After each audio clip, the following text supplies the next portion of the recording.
заңсыз деп жарияланды. Қаралып жатқан әкімшілік талап арыз. Талап қоюшы Ергебаев Сакен Рүстембековичтің талап арызы. Қаралуда сотқа келгендер кім? Сотқаршысы баяндаңыз. Сотқа талап қоюшы Аса Жесібас сотты Ергебаев және жауапкер Қазақстан Республикасы бас прокуроры Так, талап қоюшы мен жауапкер өкілінің жеке басы анықталған. Қайталап анықтау қажет етпейді деп санаймын. Сот құрамы жария етіледі. Сот құрамында судья Курсынбаева, хатшылықта Ескараев. Сот құрамына қарсылықтарыңыз бар ма, талап қоюшы? Қарсылығым жоқ, құрметті сот. Жауапкер? жоқ, құрметті сот. Так, тараптарға құқықтар мен міндеттерді түсіндіру қажеттілігі бар ма, талап қоюшы сізге? Қажеттілігі жоқ, құрметті сот. Жауапкер? жоқ, құрметті сот. Так, алдын ала сотты бастамас бұрын өтініштеріңіз бар ма, талап қоюшы? Өтінішім жоқ, барлық өтінішім бек. жоқ, құрметті сот. Так, талап қоюшы талап арыз қуаттайсыз ба? Қуаттаймын. Жауапкер талап арызды мойындайсыз ба? Талап арызды мойындайсыз ба дейсіз ба? Түсінбедім. Мойындайсыз ба, жоқ па, сұрап отырмын. жоқ. Так, құрметті тараптар, іс бойынша медиация келісімді бекітуге мүмкіншілік бар ма? Жауапкер, мен сізден сұрағым келеді. Қайталап жіберіңізші, құрметті сот. Медиация бітімгершілікке келуге мүмкіншілік бар ма іс бойынша? жоқ, құрметті сот.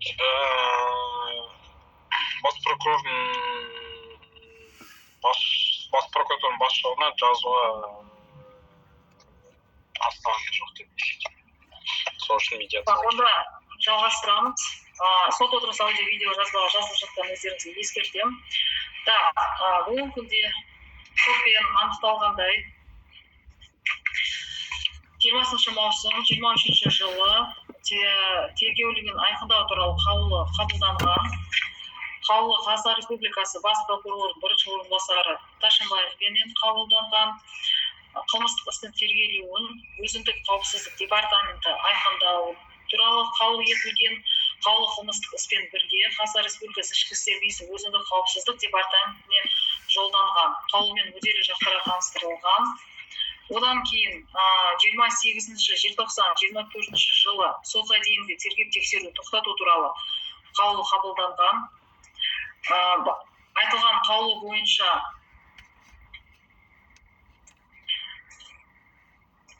номер 16510031001197 іс бойынша дәлелдемелер болмауына байланысты тергеп тексеру тоқтатылған. Қабылданған шешім туралы мүдделі жақтарға хабарланған. Одан бұрын сотпен анықталғандай 21 жылғы 2 ақпан сот шешімі қабылданған. Кентау қалалық сотының шешімі. Сот шешімінен талап қоюшы Даулет Серикович Даулиновтың жауапкер Сакен Рүстембекович Ергебаевқа ар-намысына қадір-қасиет және іскерлік беделді қорғау туралы талап арыз ішінара қанағаттандырылған. Кейіннен 24 жылғы 22 тамыз Түркістан облысы сотының қылмыстық істер жөніндегі сот алқасыменен қаулы қабылданған. Қаулы бойынша Түркістан қаласының мамандандырылған тергеу сотының 24 жылғы 15 тамыздағы қаулы өзгеріссіз шағым беруші Ергебаевтың жеке шағымы қанағаттандырусыз қалдырылған.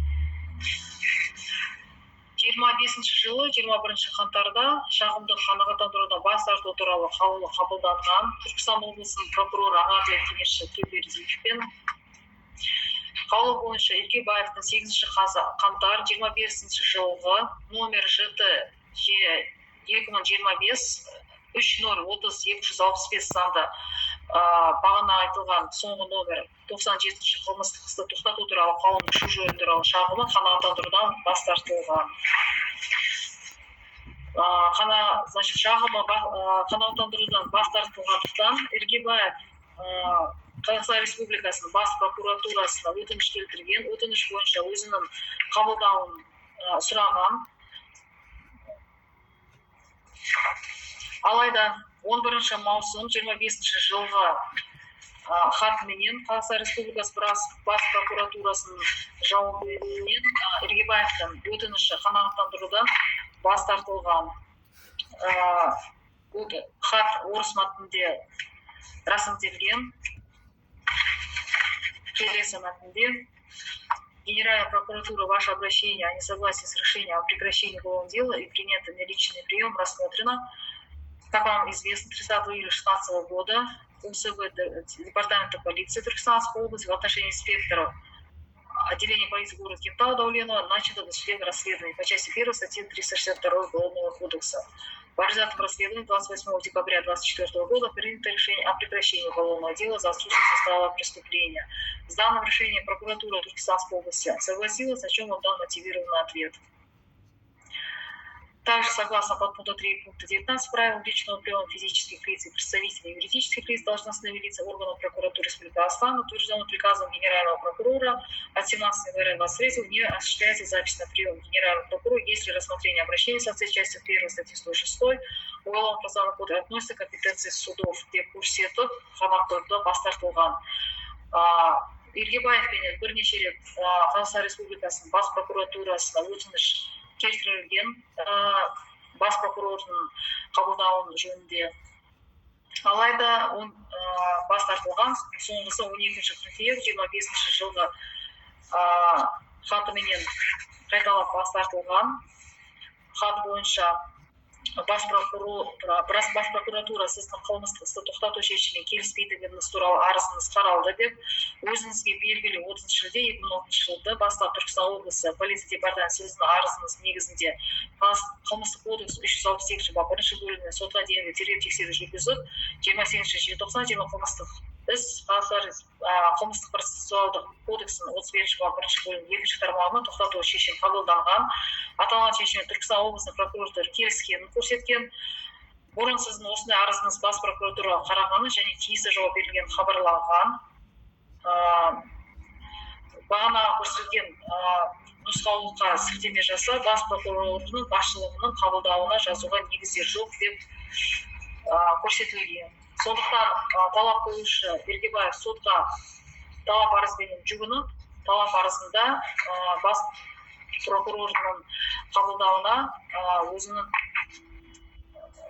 қабылдауына жазуға мәжбүрлеу туралы талап арызбен сотқа жүгінген. Бүгінгі күнде дауаламайтын фактілер бағанағы айтылған қаулылар қабылданғандығы, дауалайтын фактілер талап арыздың мәні бойынша қабылдауына жазуға жататындығы. Так, Ергебаев Сакен Кустебекович, сөз өзіңізге беремін. Талап арыз бойынша түсініктеме беру үшін талап арызы беру себебін соттан не сұрайсыз? Рахмет, құрметті сот. Құрметті сот, енді басынан бастап сізге айтып келе жатырмын. Бұл қылмыстық істі мен полиция қызметкерін фальсификация арқылы менің үстімнен әкімшілік құқық бұзу жасады деп сотқа фальсификация арқылы сотқа жолдаған. Мен оны сотта дәлелдедім, құрметті сот. 8 жылдың көлемінде оның бәрін фальсификация арқылы жасаған. Түркістан облысының қылмыстық істер сот алқасы оның күшін жойды, мен босатты ол әкімшіліктен. Енді полиция қызметкері ол жасаған құжатына жауап беру деп есептеймін заң алдында. Осы уақыттан бері ең соңғы мәртебесі бұзылған кезде бас прокурордың бірінші орынбасарымен бұзылып, ішкі істер министрлігі өзім қауіп басқармаға тапсырылған тұғын. Тергеп тексеруін ары қарап. Бірақ өкінішке орай бір емес 2 мәрте қысқарылып, жылы жабылып қалып жатыр қылмыстық іс. Ал мен енді неге бас прокуратураға жеке қаулыны кіре алмай жатырмын. Қайтадан мен толық уәж жерімді көрсетіп айтып беру үшін. Бірақ маған бірінші службаның бастығының орынбасары Қылымжанов, одан бірінші службаның бастығы Сағиев негіз жоқтығымен қайтарып жатыр. Барлық сотқа бар деп. Менде сотқа барған, тергеу сотына барған нелерім бар, құжаттарым. О жерде қанағат қалдырды, құрметті сот, көріп тұрсыз өзіңіз. Уақыт өтіп кеткен, өйтіп кеткен, бүйтіп кеткен деп. Мен сотқа қанша апелляцияға да бердім. неде жүрдім, генеральный прокуратура ана жаққа бардым, мынаның мерзімін дұрыстап қарап, заң аясында қарап беруіңізді сұраймын деп, мынаның күшін жоюыңызды сұраймын дедім. Бірақ өзгеріссіз қалды, құрметті сот. Менің үстімнен қылмыс істі қозғады, осылармен бірге осындай құжат жасап, страховой компаниядан ақша шығармақшы болдым деп. Мен ол кезде Қазақстанда болмағанды дәлелдедім. Қайтадан қылмыстық жауап тастады. Мені әкімшілік за клевету жауапқа тартты. Мен толық конституция құқығым тапталып жатыр, құрметті сот, Қазақстанда. Мен енді заң бойынша баратын жерім қайда? Заң қадағалаушы орган, прокуратура, жоғары тұрған орган. Сол себептен сізден сұрарым, құрметті сот. Мен бас прокурор өз жауап беру керек деп есептеймін. Мен бірінші службаның бастығы, бірінші службаның орынбасары бұның жауап беріп жатқан қағаздары заңсыз деп есептеймін мен. Ол өзін билігін асыра пайдаланып отыр ол кісілер ше. Мен құқығым тапталып жатыр, құрметті сот. Маған бас прокурордың өзі жауап беру керек. Міне, бұл жерде қылмыс жоқ деп өзі жауап беру керек. Вот сол кезде мен уже тоқтаймын, құрметті сот. Рахмет, құрметті сот. Сол себептен сізден сұрарым, мені бас прокурорға қаулауға құқығым бар толық деп есептеймін. Мен конституциялық құқығым ол. Әкімшілік кодексте көрсетілген ол. Әр азамат міндетті кіруге де. Ол бас прокурор емес, мен бас прокурордың атына жазып жатырмын барлық арыздарым.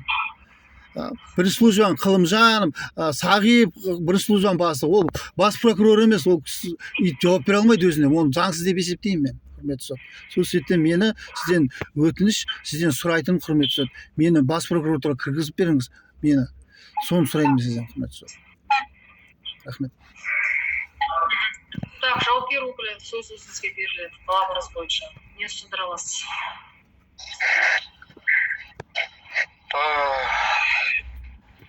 Ергебай Саким Рустембековичтің арызы бойынша 2016 жылдан бері қылмыс тергеліп жатқан, 10 реттен астам рет қысқартылған. Бұл кісінің барлық уәждері зерделенді, тексерілді, нәтижесіне қылмыстық құрам белгілері. Бұл кісі бірнеше рет қабылданған сотқа дейінгі тергеп-тексеру заңдылығын қадағалау және қылмыстық қудалау қызметінің бастығымен, оның орынбасарларымен қабылданған, Түркістан облысының прокуратурасының басшылығымен бірнеше рет қабылданған. Тем более бұл кісі өзі 16 жылдан бері тергеп жатса, қылмыстық процестік кодексінің талаптарын біледі. Қылмыстық процестік кодексінің 106 бабының талаптары түсіндірілді, ауызша да, жазбаша да. Өзі сотқа дейінгі тергеп-тексеру барысында тергеу сотына шағымданған, бірақ түпкілікті процестік шешім бойынша қабылданды. Енді согласно инструкция бойынша бас прокуратураның басшылығына жазуға негіздер жоқ, себебі қылмыстық процестік кодексінің талаптарына сәйкес соттың құзыретіне кіреді. Сол тағы да бұл кісі сияқты Қазақстан бойынша қаншама адамдар бар. Әрқайсысы қабылданған шешіммен келіспейді, әрқайсысы бас прокурорлар, орынбасарларына кіргісі келеді. Заңнамаға сәйкес ондай мүмкіншілік жоқ енді. Сол себепті Ергебай Саким Рустембековичтің арызын қанағаттандыру. Талап бойынша сұрақтарыңыз бар ма, жауапкер өкіліне қоятын? Жоқ, сұрағым, құрметті сот. Жауапкер тарапынан сұрақтарыңыз бар ма, талап бойынша? Жоқ, құрметті сот. Осыны аяқтауға қарсы емессіздер ме, басқа өтініштеріңіз жоқ па? Қарсы емеспін, құрметті сот, мен. Бітірсеңіз жылдамдады. Онда іс қаралуы аяқталуда, іс материалын зерттеуге қажеттілігі бар ма, талап бойынша? мен жоқ деп ойлаймын, барлығын айтып бәрін көрсетіп шықтыңыз. Өзіңіз қараңыз. Жауапкер сіздің. Жоқ, құрметті сот, жоқ. Онда сот жарыс сөзге өтеді, жарыс сөзде талап қоюшы өз сөз өзіңізге беріледі. Соттан не сұрайсыз? Соттан сұрайтын, мен бас прокуратураның жеке қаулына кіргізбеңіз, құрметті, соны мәжбүрлеңіз, вот сол мен сұрайтын сізді. Одан кейін мен бас прокурордың өзінің жауабын сұраймын мен. Заңды жауабы, міне рас бұл деген. Осы маған керегі личный прием бастықтың, бас прокурордың. Орынбасары бола ма, бірінші сұлу одан үлкені мысалы. Так, жауапкер сөз өзіңізге беріледі, жарыс сөзде сөз. Соттан не сұрайсыз? Құрметті сот, Сәкен Рүстембек Ергебаевтың талабын қанағаттандырусыз қалдыруды сұраймыз. Репликаңыз бар ма, талап қоюшы? Түсінбедім, құрметті. Реплика айтар қосарыңыз бар ма та? Айтар қосарым, енді не айтамын, құрметті сот? Президент Қасым-Жомарт Тоқаев не деп отыр? Заңмен тәртіп деп отыр, құрметті сот. Мен енді әділдікке жете алмай жатырмын. Ешқандай заңдылыққа жете алмай жатырмын. Көріп тұрған жоқпын. Сол себептен бірінші служба жауап беру бұл заңсыз деп есептеймін, құрметті сот. Бас прокурордың өзі жауап берсін маған, мына болды, осылай осылай машинаң кетті, мынау істеді, бұған дәлел жоқ деп өзі жауап берсін. Солай деп есептеймін. Хорошо. Жауапкер, сізде репликаңыз бар ма? Жоқ, құрметті. Сот кеңесі бөлмесіне шешім шығару үшін кетеді. Так, сот шешімі ертең сағат 9-да жарияланады. Өздеріңізді онлайн түрде, міндетті түрде қосады. Түсінікті ма? Түсінікті. Түсінікті. Рахмет.